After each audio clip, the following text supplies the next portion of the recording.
Hello, hello, hello, my loves. It is Laura Lala Key, and I am back to pick up where I left off on the dream book that we discussed about rituals for living.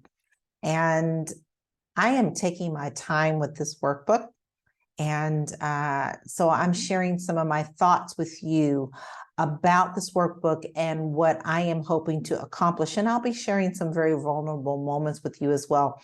I'm not going to be posting a lot of these publicly. So if you are a follower of mine and you're on my list, you will be able to see all of the series because I just feel like, some things I'd like to keep on this platform. So if you like what you see, please make sure that you subscribe, and then you also make sure you support this channel. And if it's something that I have say that resonates with you, please share your thoughts with me, because I would absolutely love to hear them. We're in this journey together. We all have our own life purpose. However, we do need to share. Now, some things, yes, you keep those personal. Like some of these questions on this first assignment, I'm going to keep private because they are very sacred to me. But I do want to discuss one of the situations and one of the questions, and today would be a good day to do it, because I had a couple of things happen today that was very frustrating to me and very upsetting. So one, I'm still grieving the loss of my sisters. I am not doing well with that. I have better days than others. I do have a therapist that I'm talking to, and I am working through that. Some days are really heavy, and other days I find myself smiling about that. But until I know that my sisters are going to get some sort of justice, I feel like I have a lot of anxiety. I have never been one who has had a lot of anxiety, but I've noticed that I've been having many panic attacks lately, and that's something new, very new to me. That's not something that is norm in my life. So today, I want to talk about one of the questions that was in the workbook. And the workbook, I purchased it a few years ago, and it's supposed to help you on your life journey and give you some really tough questions that you need to answer.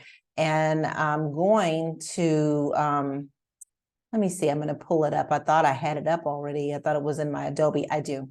All right, so I want to talk to you about this question. The first assignment gave us, and if you missed that post, please go back to look at it, because it will give you all the questions that were on the first assignment. There were 9 questions. The 9 questions are in the initial post. The first one is, what are you longing for most in life? The second is, when you're at the end of your life, what do you want to have accomplished? The third question is, if you knew you had 1 year left to live, would there be anything you want to fix or clean up? Question number 4, what are you ready to let go of? Habits, attitudes, obligations, beliefs, outdated goals that's not serving you. 5, what do you want to explore more deeply in your life? 6, what would make life feel ridiculously fun? 7, what feels nourishing in your life? And 8, all of the things you've done or accomplished in your life, what have you given the deepest sense of fulfillment, and what have you been most proud of? And then finally, where do you find yourself not being fully present in your life or not participating fully? Today, I'm actually going to tackle a question that I felt comfortable with talking about publicly, and that is number 3.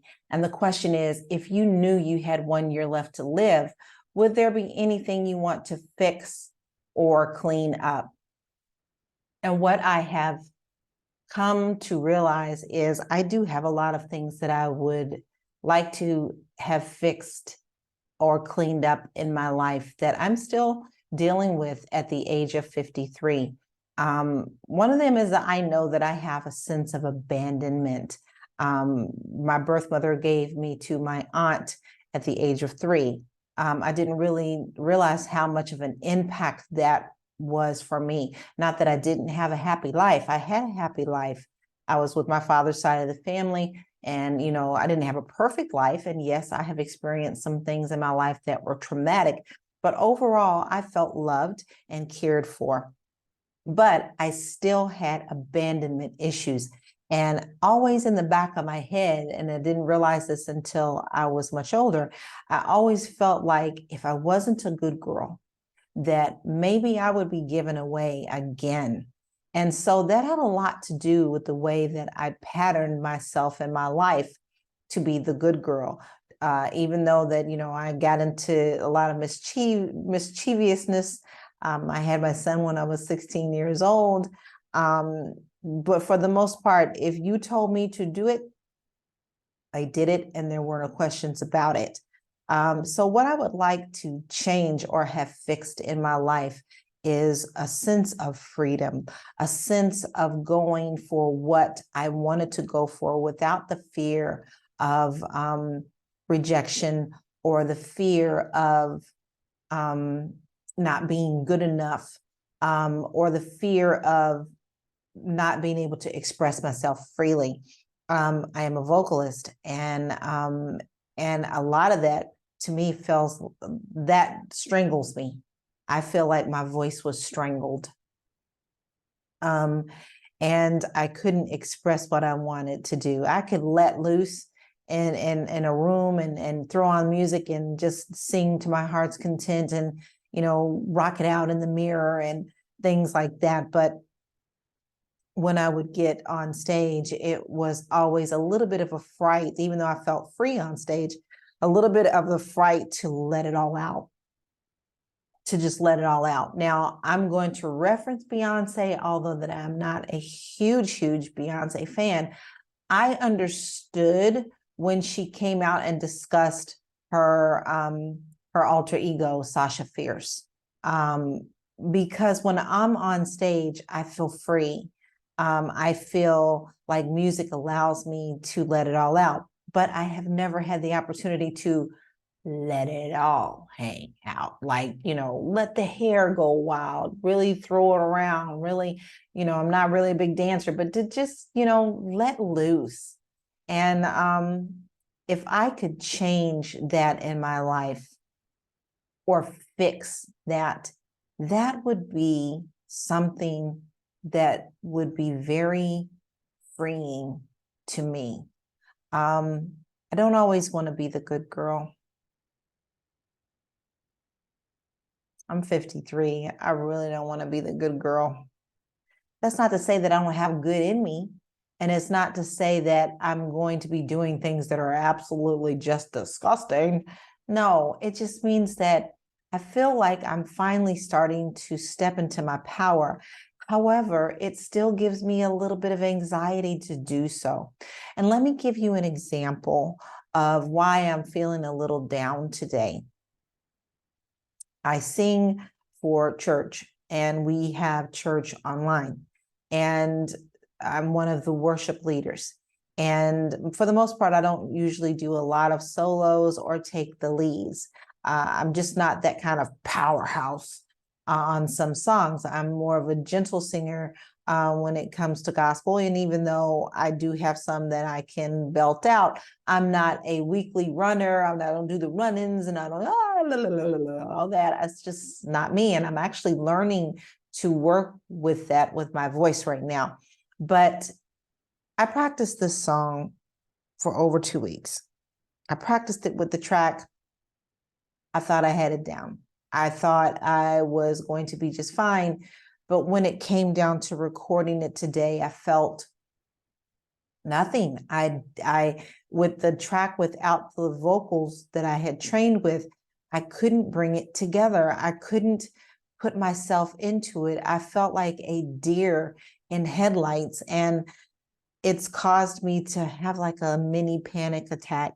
And so I'm like really buzzing and very upset at myself when I know that I'm growing vocally. I know that this is something that I can overcome. And maybe this song is just not for me. But the fact that I had practiced it and I thought that I had it down, but when it came down to it, that I felt like I couldn't do it, upset me very much. And so I'm still trying to be kind to myself about that. My husband said, and he's always so very encouraging, is he shared with me something that he had learned. He says, sometimes you're just in the suck bucket. And when you're in the suck bucket, you are actually learning. You can't always be good at everything, but you have to be in the suck bucket or the suck corner every once in a while. And then as you continue to work through it, you come out of the suck bucket. But anytime you pick up something new, you might go back in the suck bucket. Well, I don't like the suck bucket. I think I'm too hard on myself for wanting to do things right the first time. And I've noticed that this week I've had to step back from my vocal training because I don't like suck bucket. And I get very angry at myself for not being able to do what I want my voice to do. But I can't do that if I don't practice that every day. So every day I've been giving myself some time to practice it. But when I start feeling really bad about the suck bucket, I stop because I don't want to beat up on myself, because that's what I've done in the past. I've beat up on myself so much that I just put it down and I don't go back to it. So I am going to embrace this part of my life. That is the question that I wanted to share with you my answer with today. Are you in the suck bucket? You know, if there's something in your life that you would like to change, you can't change the past, but you definitely can change the future. You can't fix what's already been done, but you can do better in the future. So that is my message to you. But actually, it's a message to me. And I hope that this resonated with you today, and that maybe you have something you're going through right now that you're in the suck bucket and you need to give yourself grace. And that's okay. So that's what I'm trying to learn today. So that is the assignment. I know it's been a couple of weeks, but it took me a little time to seriously think about that stuff, because this time I really want to tackle some things in my life that I want to change, that I want to come to terms with, that I want to go head to head with, and move forward on. It's never too late. It's never too late. So that is my broadcast for today. I thank you for being here with me. Please continue to support my blog at Buy Me a Coffee. I would greatly appreciate it. I would like to share my journey with you, and maybe we can grow together. So until next time, I am Lori Key, Lala, and I wish you nothing but love, light, and blessings. Why not go out on a limb? I am. That's where the fruit is. Peace.